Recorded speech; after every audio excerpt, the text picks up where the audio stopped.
ఎక్కడో 7 కొండల వెనుక నీ దర్శనం, లెక్క పెట్టలేని గంటల నిరీక్షణ నిన్ను దర్శించుకోవడం కోసం. కానీ మనందరం ఈ స్వర్గానికి రాకముందు ఎన్నెన్నో పరిచయాలు, ఏవేవో జ్ఞాపకాలు, ఎన్నెన్నో కష్టాలు. కానీ ఇక్కడికి వచ్చాక ఏవి గుర్తుండవు.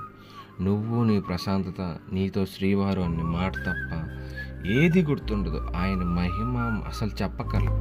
ఆయన చేరుకునే జర్నీలో బిగ్గెస్ట్ థింగ్ ఏంటంటే, మనం ఎన్నో కొండలు దాటొస్తాం, మనతో ఎందరో కలిసి వస్తారు, దారిలో ఎందరో కలుస్తారు, ఎన్నో మాటలు కుదురుతాయి. కానీ మన ఒంట్లో మనం ఎక్స్పెక్ట్ చేయని నొప్పులు వస్తాయి, ఎన్నెన్నో ఎదుర్కొంటాం. కానీ ఆయన దగ్గరికి వెళ్ళి ఆయన చూసిన 2 నిమిషాల్లో అన్నీ మర్చిపోతాం. అన్నీ